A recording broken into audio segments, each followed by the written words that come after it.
As time went on, we've seen a lot more anti-Semitism in the last years, since 2016 moving forward in Montana, in our country, around the world. And so it's just felt, for better and for worse, for sure, that my film has felt more urgent, or I've felt more urgent about telling this story about how it feels to be a young Jewish girl in Montana, where there's not a lot of Jewish people around, and to be kind of singled out and targeted by white supremacist groups, and just like kind of facing all this historical trauma is also like how it's dealing with pain is Right. really what the story is about.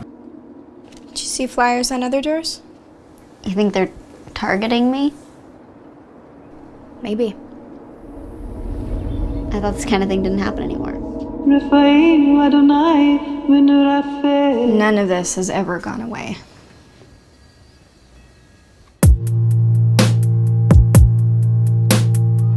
Do you ever feel like something's missing? When I haven't seen my family for a while. Yeah. Do you? All the time. It's like a dark, dark hole. Can I show you something?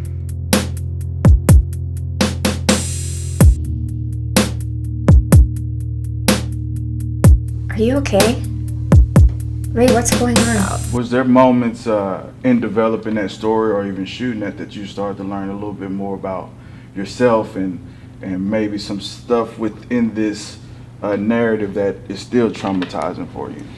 Yeah, I mean, I definitely, I've been hearing this more and more, just like, it's actually like a stereotype that Jewish people can be just kind of neurotic and anxious people, and that's actually trauma. And so I actually, in the time of making this film, started having anxiety attacks, and I had never experienced anxiety attacks before, and so there was a lot of self-growth and reflection that I started to have, and so that's what also helped me start thinking of like, well, what, like I've had a perfectly supportive and non-traumatizing upbringing.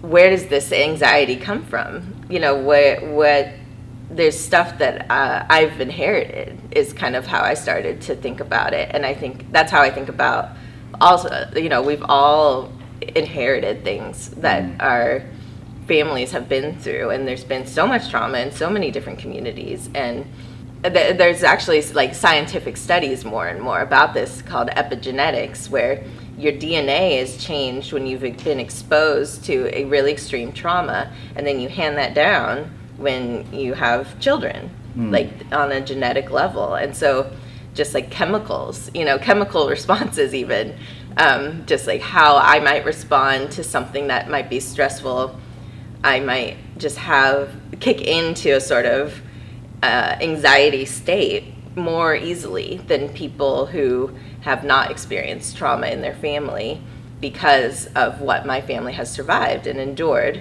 And that's just like chemical DNA thing. And that's really fascinating to me. And I didn't realize that that's what I was writing about when I started writing. I was just trying to work out my ideas of how different things I feel. The character kind of goes through some addiction as well in the film, and that's my way of kind of demonstrating her dealing with pain, like her own pain and avoidance of pain.